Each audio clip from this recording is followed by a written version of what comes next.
سیاسی میدان کی ہر بڑی خبر سے آگاہ رہنے کے لیے ہمارے چینل آزاد سیاست کو سبسکرائب کریں اور بیل آئیکن کو پریس کریں۔ السلام علیکم ویورز، آپ دیکھ رہے ہیں آزاد کاسٹ اور میں ہوں نوشین طارق۔ آج وفاقی دارالحکومت میں وکلاء نے اپنا احتجاج ریکارڈ کروایا۔ سیکیورٹی ہائی الرٹ تھی، ٹائٹ تھی، لیکن پھر بھی کہیں ہمیں کشیدگی کی اطلاعات بھی موصول ہوتی رہیں۔ اس کے علاوہ دوسری جانب جوڈیشل کمیشن کی سربراہی جو کہ چیف جسٹس کر رہے تھے، اس کا فیصلہ بھی آ گیا۔ اس پر بات کرنے کے لیے میرے ساتھ موجود ہوں گے سینئر صحافی اور تجزیہ کار حسن ایوب خان صاحب۔ السلام علیکم۔ وعلیکم السلام، کیا حال چال ہے جی؟ خیریت سے؟ میں ٹھیک، آپ کیسے؟ اب یہ دیکھ لینا ہم نے کتنا انتظار کیا اجلاس کا، پھر میری کچھ اور مصروفیت تھی جس وجہ سے پھر مجھے جانا پڑ گیا، پھر میں واپس اب آ کے ہی کر رہا ہوں۔ خیر خبریں تو چل چکی ہیں اور جب تک یہ اپلوڈ ہوگا ہمارا یہ جو ہے پوڈ کاسٹ، تو تب تک تو اور بھی چیزوں کو کلیئرٹی آ چکی ہوگی۔ لیکن بات یہ ہے کہ یہ جو 6 ججز کی تعیناتی ہوئی ہے سپریم کورٹ میں، اس کو روکنے کے لیے بڑی کوشش کی گئی، بڑا شور مچایا گیا اور چائے کی پیالی میں طوفان لانے کی کوشش کی گئی۔ بائیکاٹ بھی کیا گیا اجلاس کا۔ بائیکاٹ جو کیا وہ تو بیچاروں نے کیا کیا، وہ تو ہونے کو کون ٹال سکتا ہے۔ آئین کے مطابق، قانون کے مطابق جو عمل ہو رہا ہو، آپ اس میں رکاوٹ نہیں بن سکتے، چاہے آپ جج ہیں سپریم کورٹ کے۔ دیکھیں، آپ کا کام آئین اور قانون کے مطابق فیصلے دینا ہے۔ آپ جج ہیں، آپ منصف ہیں، آپ انصاف کریں۔ آپ جوڈیشل پالیٹکس کو کچھ عرصے کے لیے خیر آباد کریں اور اپنے کانسٹیٹیوشنل رول کی طرف آئیں، لیکن آپ نے ایسا نہیں کیا۔ آپ نے کبھی پوچھا کہ جناب کیا آئینی ترمیم لائی جا رہی ہے؟ میٹنگ کے دوران آپ نے کہا کہ بتائیں جی کیا آئینی ترمیم لا رہی ہے حکومت، یہ ہمیں بتائیں۔ 26ویں آئینی ترمیم جب آ رہی تھی تو آپ پوچھ رہے خد و خال بتائیں، تو اٹارنی جنرل نے کہا نہیں، اور نہ ہی یہ فورم ہے یہاں پر میں جواب دوں۔ آپ سمجھے بات؟ تو جب آپ اس قسم کے کام کر گزرے ہیں تو پھر آپ اس کے بعد آپ نے جو فیصلہ دینا تھا، آپ نے جو مخصوص نشستوں والا کیس 185 کی اپیل میں، جب پی ٹی آئی پارٹی نہیں تھی ہائی کورٹ کے اندر، تو سپریم کورٹ میں نشستیں آپ نے اس کو دے دی اور سنی تعداد عنصر کو فارغ کر دیا 187 کو استعمال کرتے ہوئے، جبکہ میٹر واز نوٹ اباؤٹ 187، 184 بھی نہیں تھا، 185 تھی۔ ٹھیک ہے، اس میں سکوپ آپ کا جو ہوتا ہے نا بڑا کم ہو جاتا ہے۔ آپ نے اپیل میں سننا ہے کہ ٹھیک ہے جی کہ ہائی کورٹ نے ڈیسائیڈ کرتے ہوئے میٹر کو کیا کمزوری چھوڑی ہے، لیکن خیر یہ ہمارے آج کا ڈسکشن ٹاپک نہیں ہے۔ بہت اچھا ہے یہ ججز تعینات ہوئے ہیں۔ آج ملک میں جوڈیشل ایکٹیویزم کا خاتمہ ہو گیا ہے، اور نہ صرف جوڈیشل ایکٹیویزم کا خاتمہ ہوا ہے بلکہ نوشین عمران خان کی سہولت کاری بھی آج دفن ہو گئی ہے۔ اچھا، ہاں، لیکن یہ جو ہم نے وکلا کو دیکھا آج انہوں نے اپنا احتجاج ریکارڈ کروایا، کراچی بار، سندھ سے، کوئٹہ سے، اسلام آباد سے وکلا آئے ہوئے تھے، اور اسلام آباد سے کتنے آئے تھے؟ تعداد تو مجھے صحیح معلوم نہیں ہے۔ 15۔ اچھا، ہاں جی۔ سندھ سے کتنے آئے تھے؟ ہاں، کراچی بار سے آئے تھے نا؟ کراچی بار سے آئے کافی، تقریباً 100 پلس مائنس۔ اچھا، اس وقت وکلا میں بھی تقسیم ہے؟ اور میرے خیال سے اتنے ہی پشاور سے، خیبر پختونخوا سے، تو پنجاب سے تو وکلا نہیں آئے، اور ٹوٹل 300-400 کا نمبر ہے۔ اسلام آباد کے 15 جو ہوسٹ کر رہے تھے، ٹوٹل 15 وکیل، پھر بعد میں انہوں نے جو ہے وہ اس کا موخر کرنے کا اعلان بھی کر دیا، جو اپنی احتجاج کی کال تھی اس کو کال آف کر دیا، خود ہی کر دیا۔ تو بات یہ تھی کہ دیکھیں پہلے جو وکلا تحریک چلی تھی عدلیہ بحالی کے لیے، وہ بیسیکلی آئین کی بالادستی اور قانون کی حکمرانی کے لیے تھی۔ آج جو احتجاج کی کال تھی وہ جوڈیشل کمیشن کے آئینی اجلاس کو روکنے کے حوالے سے تھی۔ دیکھیں جی، 26ویں آئینی ترمیم آئین کا حصہ ہے، وہ آئین پاکستان ہے، وہ مقدم ہے، اس پر عمل کرنا ان ججز کی اوبلیگیشن ہے۔ اگر وہ نہیں کریں گے تو وہ مس کنڈکٹ کے مرتکب ہوں گے۔ پھر جو آپ 4 ججز نے خط لکھا اوور دا ویکینڈ، بالکل جی وہ کیا خط لکھا؟ اب 2 ججز وہ جنہوں نے کہا کہ جوڈیشل کمیشن کے اجلاس کو مؤخر کیا جائے، بھئی آپ تو جوڈیشل کمیشن کے ممبر ہی نہیں ہیں۔ پھر جب وہ 4 ججز کہہ رہے ہیں کہ جی ہائی کورٹ کی سینیورٹی کا جو ہے نا ایشو ابھی طے ہونا باقی ہے، تو ہائی کورٹ کیا لگتے ہیں، آپ کا کیا تعلق ہے ہائی کورٹ؟ آپ کا کوئی ایڈمنسٹریٹو کنٹرول ہائی کورٹ کے اوپر نہیں ہے، کسی سپریم کورٹ کا ایڈمنسٹریٹو کنٹرول کسی بھی ہائی کورٹ کے اوپر نہیں ہے۔ ملک کی جتنی ہائی کورٹس ہیں، نہ صرف یہ بلکہ چیف جسٹس پاکستان کا نہیں ہے، تو آپ تو چیف جسٹس بھی نہیں ہیں۔ ٹھیک ہے، آپ خط لکھ رہے ہیں، اس میں یہ بات ذکر کر رہے ہیں، کیوں کر رہے ہیں؟ کیا آپ کو کانسٹیٹیوشن اجازت دیتا ہے آپ کا حلف کہ آپ یہ کام کریں؟ آپ کے یہ کام کرنے کے تھے ہی نہیں۔ آپ نے جوڈیشل پالیٹکس کرتے کرتے انفارچونیٹلی اس ملک میں جوڈیشل ایکٹیویزم نے عدالتوں کو کہتے ہیں چھتر بے مہار کر دیا تھا. عدالتیں اپنے آپس سے باہر ہو گئی تھی. وہ ججز کہتے تھے جو ہم کہتے وہی آئین ہے, وہی قانون ہے. تو ایسا نہیں ہے نا. پاکستان ایک یعنی ملک جو ہے وہ آئین پاکستان کے تحت چلنے والا ہے. اب آئین پاکستان کے تحت ہی ملک چلے گا, اور پارلیمنٹ نے اپنی جو ایک اختیار تھا اس کو استعمال کیا آئین میں ترمیم کرنے کا. پہلے تو ہماری یہ معزز ججز آئین میں ترمیم اپنے فیصلوں کے ذریعے کرتے رہے ہیں. تو یہ سچویشن ہے. یہ بہت اچھا کیا ہے, ان ججز کو ایلیویٹ کیا. اور یہ دیکھیں یہ وہ لوگ نہیں ہیں جو گھروں سے بیٹھ کے کچھ چیف جسٹس جو گھروں سے سپریم کورٹ میں آ گئے, نہیں. یہ ہائی کورٹس کے معزز ججز ہیں, کچھ چیف جسٹس صاحبان ہیں. یہ ان کی ایلیویشن ہوئی ہے سپریم کورٹ میں. یہ پہلے سے ہی کانسٹیٹیوشنل عہدے پر موجود ہیں, اب نئے کانسٹیٹیوشنل عہدے پر آ چکے ہیں. ان کی سینیئرٹی کا مسئلہ ہے جس کو یہ لوگ چیلنج کر رہے ہیں کہ پہلے یہ چیز حل ہونی چاہیے. یہ ان کا تو تعلق ہی نہیں ہے سپریم کورٹ کے ججز کا. جو ہائی کورٹ کے ججز نے کیا ہے تو وہ ریپرزنٹیشن انہوں نے کر دی اپنے چیف جسٹس کو. تو طریقہ کار یہ ہوتا ہے, یہ پہلی مرتبہ تو نہیں ہو رہا. جسٹس مظاہر کا بھی یہ ایشو تھا, ثاقب نثار صاحب کا اور کھوسا صاحب کا بھی یہ ایشو رہا ہے.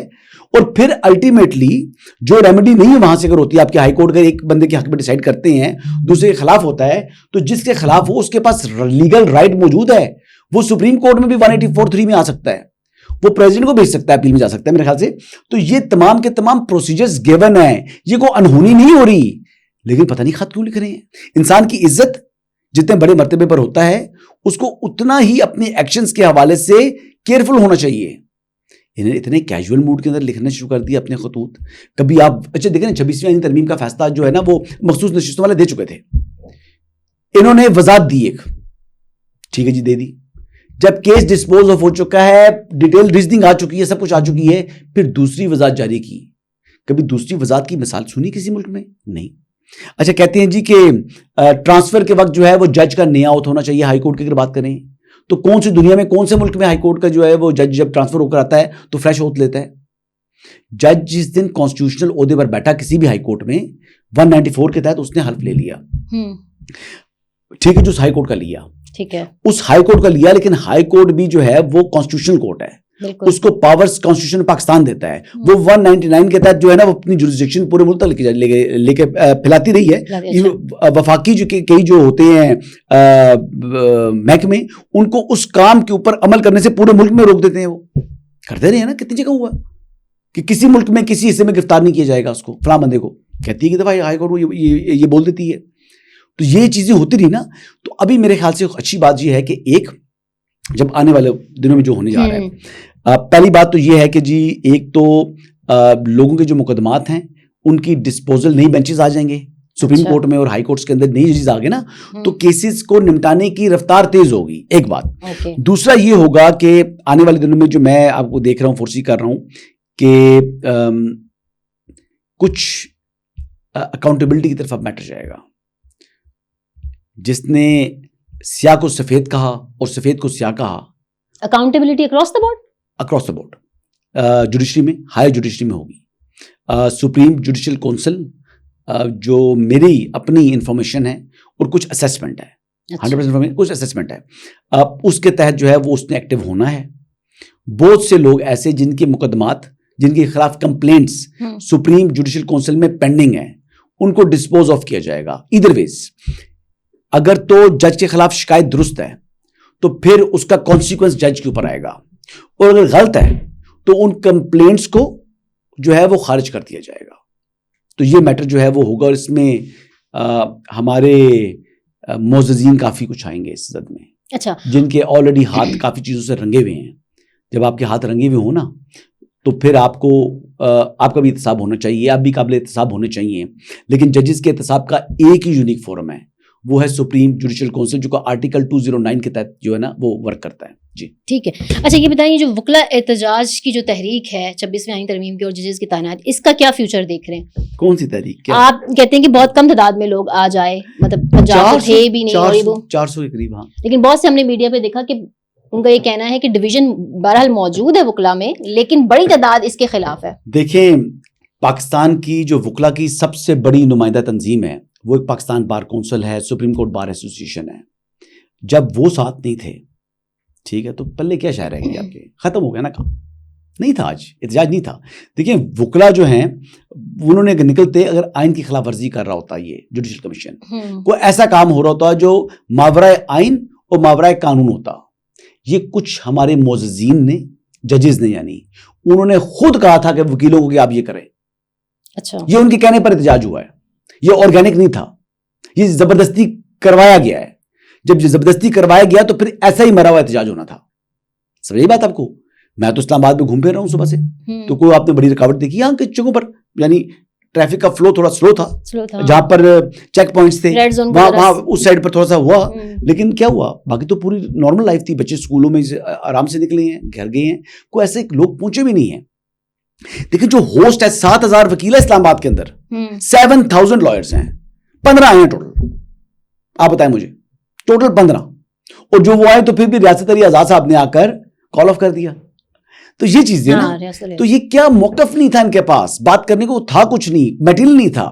مطلب اس زبردستی کا یہ احتجاج تھا. وکلا تحریک اس طرح نہیں چلے گی. اس کا کیا احتجاج, اس احتجاج کا کیا آپ کو لگ رہا ہے کہ قانون کے مطابق کیوں جو ہے عدالتیں چل رہی ہیں, یا قانون کے مطابق یا آئین کے مطابق جو ہے وہ جوڈیشل کمیشن اپنے فنکشنز پرفارم کر رہا ہے.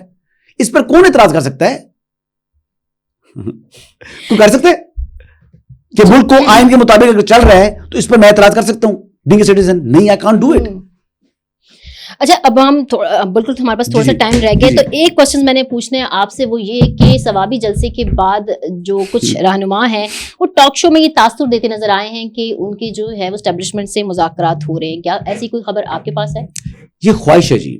دیکھیں انگیجمنٹ ہوتی ہیں, اسٹیبلشمنٹ انگیج کرتی ہے.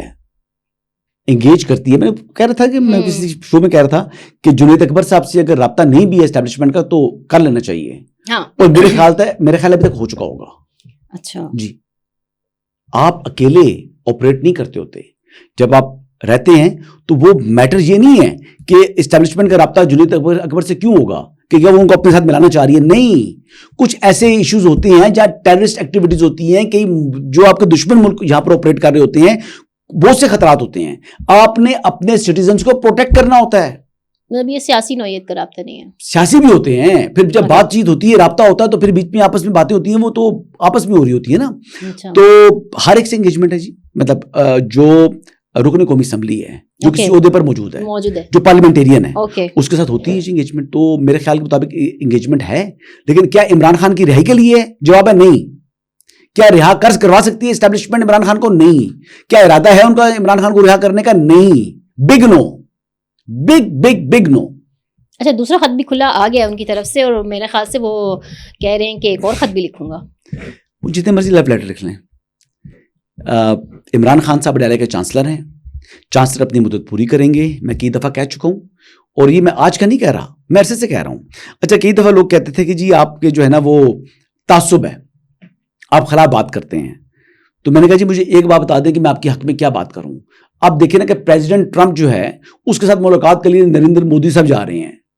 وہاں پر انہوں نے منصوبہ بنایا ہے, لابیز کے ساتھ بات چیت ہو رہی ہے, ان کو پیسے دے رہے ہیں جبران الیاس صاحب کہ جناب آپ جو امریکنز اور انڈین جرنلسٹ ہیں ان سے کوشچن کرایا جائے عمران خان سے متعلق. بھائی عمران خان کا کیا لینا دینا اس معاملے سے جب پریزیڈنٹ ٹرمپ کی اور پرائم منسٹر جو انڈیا کے نریندر مودی کی ملاقات ہو رہی ہو؟ یعنی اپنے منہ پر خود کیچڑ پھینکوانا چاہ رہے ہیں سوال کرا کر. وہ تو انڈین بڑی خوشی سے کریں گے سوال. تو میں تو یہ کہتا ہوں کہ رتی بھر بھی اگر شرم ہے, رتی بھر بھی, تو خدا کا خوف کرو, نہ ان پیسوں کو ضائع کرو, اور نہ اس قسم کی حرکتیں کرو. کیونکہ اگر سوال ہو بھی جاتا ہے کہ پریزیڈنٹ ٹرمپ سے یا نریندر مودی سے, تو وہ کہہ دیں گے ہاں غلط ہو رہا ہے جی, ٹھیک ہے, تو پھر اس سے کیا فرق پڑے گا؟ اس سے کیا آبجیکٹو اچیو کریں گے؟ تو یہ اس سے حاصل کچھ نہیں ہونا. جو آپ کر رہے ہیں اپنی دعو پر غور کرو. اور جبران الیاس تو ویسے بھی آپ کو پتا ہے کہ مختلف بیرونی جو پاکستان مخالف قوتیں ہیں ان کے ساتھ وہ ملا ہوا ہے, را کے ساتھ ملا ہوا ہے. تو وہاں سے ان کا کوئی پلان بنا ہوگا, وہاں سے کوئی پیسے سے بھی گرم کر رہا ہے. اچھا, اچھی گالیاں لگ رہی ہیں اس کی, ہی از میکنگ گڈ منی. اچھا, ہاں بڑے پیسے بنا رہا ہے. تو یہ ان کی حرکتیں ہیں جی. شرم کریں, حیا کریں, اور باقی کچھ نہیں تو پاکستان کا خیال کریں. ٹھیک ہے, آپ پاکستان کا نام کا خیال کریں. اور انڈین جب پرائم منسٹر مل رہا ہے پریزیڈنٹ ٹرمپ سے, تو اس سے عمران خان کا کوئی تعلق نہیں ہے. آپ کشمیر ایشو پر سوال کروائیں نا, لگاؤ پیسے, پھر کہو جی کہ وہاں پر 370 جو ریووک کی ہے اس کے بارے میں سوال کراؤ. اس قسم کے کراؤ نا.